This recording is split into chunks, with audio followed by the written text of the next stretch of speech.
Pero en este caso vamos a enfocarnos en dos partes principales de los síndromes mieloproliferativos. El primero y el tema estrella del día de hoy es el mieloma múltiple. Y en segundo lugar, la policitemia vera. Son los dos temas que debemos de dominar de cara al examen nacional. Así que no se me preocupen, no está tan complicado. Obviamente vamos a dar un chapuzón apenas, una empapadita de estos temas, pero es lo que necesitamos de cara al nacional. Y bueno, vamos a iniciar con el tema. Tenemos en primer lugar la policitemia vera. La definición nos dice que es un aumento de la cuenta de células rojas sin importar la eritropoyetina. Respecto a la etiología, normalmente en estas situaciones hematológicas hay una base, una alteración citogenética importante. Aquí tenemos la mutación JAK2 B617F, ¿no? Como en la LMC tenemos el cromosoma Filadelfia, bueno, aquí tenemos la mutación JAK2. Hasta en el 95% de los casos. Entonces, si ustedes ven esto en un caso clínico, pues deben de sospechar inmediatamente policitemia vera, más allá de lo que diga todo el caso clínico. Recuerden que no hay un aumento de la eritropoyetina que explique como tal el aumento de los eritrocitos, como en una forma secundaria. Clínicamente tenemos tres partes: la prodrómica o prepolicitemia, la fase de policitemia como tal y la fase gastada o de fibrosis. En la primera tenemos una eritrocitosis moderada o borderline. Vamos a encontrar el paciente asintomático con una hemoglobina ligeramente elevada. En la policitemia como tal ya encontramos un marcado aumento de la eritrocitosis, de los eritrocitos más bien. Encontramos además la clínica característica: rubicundez, mareo, acúfeno, parestesias, alteraciones neurológicas, trombosis, síndrome de desgaste e hipertensión arterial. Y hasta en el 75% encontramos esplenomegalia y en una tercera parte hepatomegalia. La fase gastada de fibrosis, que es la última, encontramos ya hematopoiesis ineficaz e incluso anemia secundaria, fibrosis medular y hematopoiesis extramedular. El diagnóstico, vamos a encontrar una elevación de los hematíes, pero también de las otras líneas celulares. En los leucos vamos a encontrar un aumento parcial, especialmente en los neutros. En las plaquetas también vamos a encontrar un aumento y la característica, la eritropoyetina, debe de estar disminuida. Entonces tenemos los criterios mayores en donde la hemoglobina está aumentada y además la característica mutación de JAK2. Aquí aumentan las 3 series para que lo tengan en cuenta. Respecto al tratamiento, dependiendo de la categoría de riesgo, vamos a manejar nuestro tratamiento, en donde el tratamiento de elección va a ser con hidroxiurea, segunda línea anagrelida y en el embarazo interferón alfa. Nos pasamos a la policitemia neonatal, que esto se pregunta mucho en el examen. Un hematocrito mayor a 65% es diagnóstico. Sin embargo, para tratamiento debemos encontrar un hematocrito mayor a 65% más manifestaciones sistémicas o, en otro caso, el hematocrito mayor a 75%. Cualquiera de estas dos situaciones requieren tratamiento. ¿Y cuál va a ser el tratamiento? Exsanguinotransfusión parcial para llevar nuestro hematocrito a menos de 55%, como podemos ver en este algoritmo. Algo también importante pues es la hidratación, obviamente, y pues nada más, ¿no? La exsanguinotransfusión aquí es la clave. Ahí nos pasamos al mieloma múltiple, que va a ser el tema estrella del día de hoy y en el que sí nos vamos a poner a platicar un poquito respecto a este tema. ¿Qué es el mieloma múltiple? Una neoplasia de células plasmáticas que derivan de un mismo clon y que se asocia a producción de proteína monoclonal sérica y o urinaria. ¿Qué carajo quiere decir esto? En palabras que yo lo pueda entender, que Jorge lo pueda entender, que me costó mucho trabajo, la verdad, antes de... Por ahí hay un video de YouTube inicial que la verdad también está bueno, pero bueno, hicimos este otro especialmente para Patreon. ¿Y qué quiere decir esto? Bueno, las células plasmáticas, como sabemos, es esta parte de la célula B que produce como tal ya los anticuerpos, ¿no? Entonces, cuando tenemos en este caso una alteración que produce que estas células plasmáticas deriven de un mismo clon y a su vez produzcan proteína monoclonal, hablamos de mieloma múltiple, ¿no? Esta es la característica de la enfermedad. ¿Y cuándo se va a presentar? Hasta en el 90% en mayores de 50 años. Eso es clave. La edad promedio de aparición es 60 años y característicamente en varones. Entonces, afecta característicamente varones de edad avanzada. Clínicamente, otra parte muy preguntada, dolor óseo de espalda o de costilla que empeora con movimiento. ¿Y por qué va a producirse el dolor?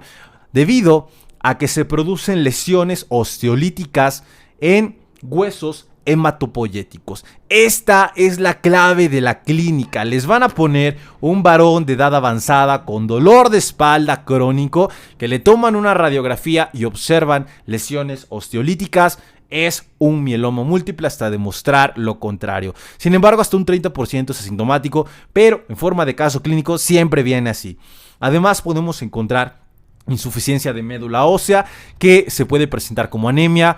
Característicamente, otra situación es la hipercalcemia y también se presenta con insuficiencia renal, plastocitomas e infecciones de repetición por estreptococo, estafilo, klebsiella y E. coli.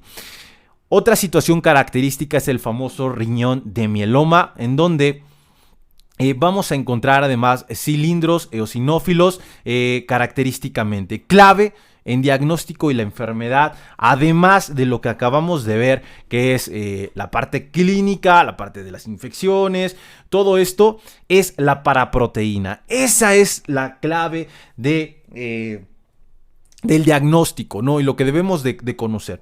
Paraproteína M, que es una proteína monoclonal, de ahí que pues se llame proteína M. Y bueno, tenemos nuestro paciente entonces, en primer lugar, con síntomas que nos hacen sospechar de un mieloma múltiple. ¿Cuáles? Dolor de espalda y lesiones líticas, infecciones, anemia. ¿Qué le vamos a solicitar? En primer lugar, una cuantificación de inmunoglobulinas séricas. Eso es la clave. Además, podemos solicitar una cuantificación de cadenas ligeras en orina de 24 horas, que ahí vamos a encontrar como tal la proteína de Vinci-Jones, y por último la electroforesis de proteína en suero o en orina. Y vamos a buscar el famoso pico monoclonal. Vamos a buscarlo y el pico monoclonal debe ser mayor a 30 gramos sobre litro o 3 gramos sobre decilitro, porque también se los pueden preguntar de esa manera. En este caso tenemos nuestro pico mayor a 30, sí. ¿Qué vamos a solicitar para confirmar nuestro diagnóstico? Un aspirado de médula ósea y una biopsia de hueso, en donde vamos a buscar más de 10% de células plasmáticas. Es decir, no se acaba aquí con el pico de inmunoglobulinas, con el pico monoclonal, sino que vamos a buscar, además en la biopsia, corroborar, confirmar nuestro diagnóstico observando más de 10% de células plasmáticas, que hay ahí, dependiendo de dónde lo lean, discordancia o valores menores. Sin embargo, la GPC es clara y nos marca 10%. Síntomas asociados a mieloma múltiple. Hablamos de un mieloma múltiple propiamente dicho, y si no tenemos síntomas, hablamos de un mieloma asintomático. Y pues básicamente eso es todo respecto a nuestro diagnóstico. Aquí otra parte importante es si tenemos una elevación en este caso de proteína M, pero no llega a este pico mayor a 30 gramos sobre litro o 3 gramos sobre decilitro, ¿qué vamos a hacer de diagnóstico? ¿No? ¿Tiene algo? ¿No tiene nada? Sí, sí tiene algo. Si además de esto no llega al pico y está asintomático, por definición, tenemos una MGUS, que es una gamapatía monoclonal de significado indeterminado. Y hay que tener mucho cuidado porque en la gran mayoría de los mielomas múltiples se iniciaron en una gamapatía monoclonal de significado indeterminado o incierto. Entonces es una situación premaligna, por decirlo de alguna manera, de gran importancia, porque de ahí deriva como tal el mieloma múltiple la mayoría, como les acabo de mencionar, de los casos de mieloma múltiple han derivado de esta situación. Entonces, bien importante recordar que si no llega al pico y es asintomático, hablamos de una MGUS. Entonces, el diagnóstico vamos a encontrar, de acuerdo a la guía de práctica clínica, que tenemos el mieloma múltiple sintomático, el asintomático y el no secretor. Primero, la proteína monoclonal sérica o en orina, que debe ser mayor a 30 gramos sobre litro o 3 gramos sobre decilitro. Y de ahí confirmamos con células plasmáticas en aspirado de médula ósea, más de 10%, como les acabo de mencionar. Y en este caso, si es sintomático, vamos a encontrar daño a órgano blanco, que ya hablamos de la clínica. Si no tenemos síntomas, pues no hay daño a órgano blanco. Y en el no secretor solamente vamos a encontrar las células en el aspirado de médula ósea. Son los tipos de mieloma múltiple que puede haber. Entonces, si se dan cuenta, lo más importante es en este caso las células plasmáticas ya en el aspirado de médula ósea y también obviamente el pico monoclonal de en este caso de proteína M, ¿no? Es también muy importante porque puede haber o no síntomas y eso no descarta un diagnóstico de mieloma múltiple. Por último, el tratamiento solamente se va a tratar cuando hay clínica. En primer lugar, vamos a iniciar con bifosfonados para tratar las lesiones líticas, eritropoyetina y en segundo paso la quimioterapia, en donde dependiendo de si es candidato a trasplante o no, vamos a cambiar el enfoque. En primer lugar, si es candidato a trasplante, que es difícil debido a que uno de los criterios de exclusión de trasplante es la edad mayor a 70 años y la gran mayoría de los pacientes van a tener edad avanzada, pero bueno, en este caso el tratamiento es con talidomida y lenalidomida más dexa. Y en el caso contrario, el tratamiento es a base de melphalan más prednisona, el melphalan muy famoso. Y bueno, pues nada más. Eso es todo. Por último, les dejo un cuadro comparativo, si es la última, y gamapatías clonales menos frecuentes, sí. Por último, dejamos el cuadro comparativo entre mieloma múltiple y la gamapatía monoclonal de significado incierto. En primer lugar, tenemos que ambas son monoclonales, derivan de un mismo clon, como ya vimos, de una célula plasmática como tal que se vuelve anormal. Vamos a encontrar dolor, infiltración ósea, en este caso infecciones, toda la sintomatología del mieloma y en este caso, en el caso de la gamapatía monoclonal de significado incierto, va a ser por definición asintomático. Además, el pico monoclonal aquí más de 30 o 3 gramos sobre litro y decilitro respectivamente. Y en el caso de la gamapatía monoclonal, el pico va a ser menor a 30 gramos sobre litro o 3 gramos sobre decilitro. En este caso, el diagnóstico se hace con células plasmáticas en el mieloma múltiple, más de 10%, menos de 10% en la gamapatía monoclonal. La proteína de Vence-Jones es característica del mieloma múltiple, la que encontramos en orina, cadenas ligeras y mal pronóstico también en el mieloma múltiple, no así en la gamapatía monoclonal, no dejando de lado que puede evolucionar a un mieloma múltiple. Otro tipo de gamapatías monoclonales menos frecuentes, el Waldenström y la amiloidosis, que rara vez se pregunta, pero les dejo este cuadrito para que lo revisen con calma. No hay mucho más que decir. Como les repito, el tema estrella es la policitemia vera y el mieloma múltiple.